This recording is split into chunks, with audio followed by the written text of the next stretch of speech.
出したくて輝きたくて I said I'll never lose my way.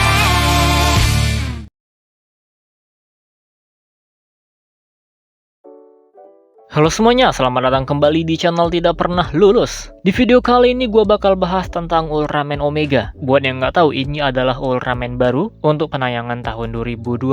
Desainnya masih belum ada ya, masih sebatas namanya aja. Tapi beberapa rumor udah keluar sih. Perlu diingat kalau rumor adalah kabar yang tidak bisa dipastikan kebenarannya. Sejauh ini gue menemukan katanya desain Omega akan berwarna merah seperti Ultraman Showa. Dan ada sedikit unsur dari Ultraman Victory. Mungkin dari kepalanya, Victory kan ada Ruffy-nya tuh. Iya, mungkin aja di kepalanya ada lambang Omega. Entah gede kayak Victory juga atau kayak kristal doang. Terus ada juga rumor yang mengatakan Ultraman ini punya hubungan dengan Ultraman Zero. Dan ternyata beberapa hari ini, Suburaya melakukan hitung mundur. Judulnya itu New Generation Heroes Countdown to Zero. Ini untuk merayakan 15 tahun Ultraman Zero. Jadi sepertinya rumor ini bener nih. Karena nggak lama setelah rumornya langsung muncul kayak gini. Tapi apa hubungannya ya entahlah. Mungkin kayak Z yang ngaku-ngaku sebagai murid atau gimana nanti ya entahlah. Kalian bisa berteori di bawah tentang rumor ini.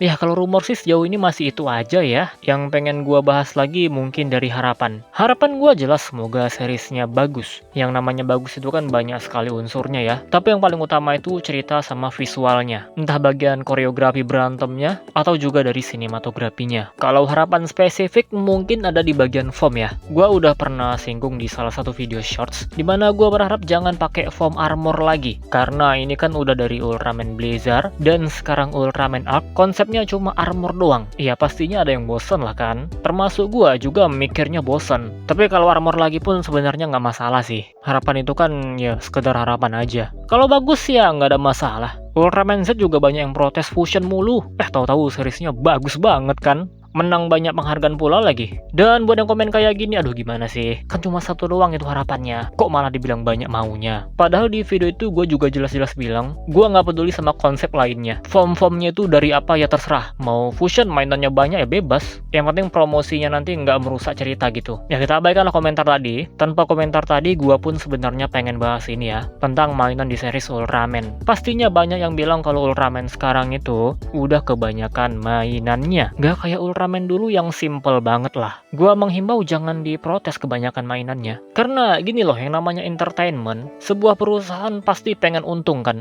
Buat Ultraman itu nggak tahu-tahu ada loh. Mereka harus bayar desainer, harus bayar director, harus bayar penulis, harus bayar aktor, sweet aktor, dan membayar banyak sekali pekerja. Jadi gimana ceritanya Ultraman dapat untung kalau mereka nggak jualan mainan? Ya dari jualan mainan inilah yang nantinya dibuatin Ultraman lagi. Kita nggak bisa menyamakan Suburaya sekarang dengan dulu. Suburaya Production yang dulu adalah sebuah perusahaan yang emang fokus ke Ultraman aja. Beda sama sekarang udah perusahaan cabang doang. Perusahaan Feds punya 51% dan Bandai 49%.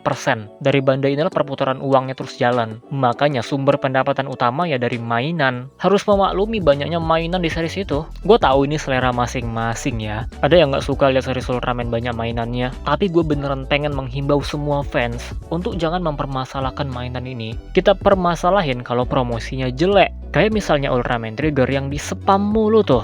Dia dikasih form baru, dia dikasih senjata baru di satu episode yang sama. Ya kita jadi nanya, terus itu ngapain harus sampai ganti form coba? Lebih simpel dia pakai senjata aja terus. Ngapain punya form yang spesifik bisa ini bisa itu, tapi ujung-ujungnya pakai senjata yang bisa ini bisa itu juga.